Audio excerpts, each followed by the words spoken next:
नमस्कार बंधुरा आज की रेसिपी खूब कम मशला दिए सोयाबिनेर तरकारी।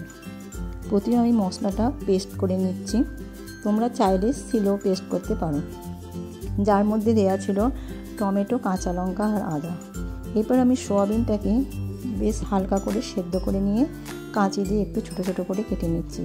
এই সোয়াবিনগুলো বড় বড় আর খেতেও খুব ভালো লাগে। এরপর কড়াইয়ের মধ্যে তেল দিয়ে আলুগুলোকে আমি হালকা করে ভেজে নেব। আলুটা ভালো করে ভেজে নিলে কি হবে, তরকারির টেস্টটা খুব সুন্দর হয়। সেই জন্য আমি আলুগুলোকে ভেজে নেব। একটু হলুদ দিয়ে দিলাম, হালকা করে আলুগুলো ভেজে নিয়েছি। আলু দেখছি ভাজা হয়ে গেছে, ওর মধ্যেই দিয়ে দিলাম সোয়াবিনগুলো। এবার আলুর সাথে সোয়াবিনটা ভালো করে ভেজে নেব। আলুর যে তেলটা আছে ওটাই সোয়াবিনের মধ্যে যা আছে ওই দিয়েই হয়ে যাবে। সেই জন্য কম মশলা আর কম তেল দিয়ে তৈরি করছি সোয়াবিনের এই অসাধারণ একটা রেসিপি। পুরো ভিডিওটা দেখার জন্য অনুরোধ থাকলো। তেলের মধ্যে দিয়ে দিলাম অল্প পরিমাণে জিরে আর একটা তেজপাতা।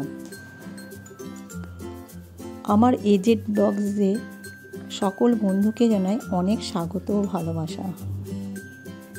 এরপর যে পেস্টটা করে রেখেছিলাম ওই পেস্টটা ওর মধ্যে দিয়ে দিলাম। ভালো করে আমি এটা মশলাটাকে কষিয়ে নেব। এরপর দিয়ে দিলাম অল্প একটু ধনে গুঁড়ো আর একটু জিরে গুঁড়ো।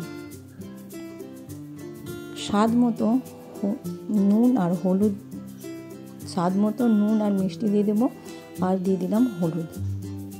ভালো করে আমি এটাকে কষিয়ে নিচ্ছি। তেলটা ছেড়ে গেছে কড়া থেকে, খুব সুন্দরভাবে কষানো হয়ে গেছে। আলু আর সোয়াবিন ভেজে রেখেছিলাম ওইটার মধ্যে দিয়ে দিলাম। এরপর আরও ভালো করে এটাকে কষিয়ে নেব মশলার সাথে। দারুণ টেস্টি আর উপকারী একটা খাবার। তোমরা বাড়িতে করে দেখবে, যদি ভালো লাগে অবশ্যই কমেন্ট করে জানাবে কেমন লাগলো রেসিপিটা। আর আমার রেসিপিটাই কেমন লাগলো অবশ্যই জানাবে। দিয়ে দিলাম পরিমাণ মতো জল।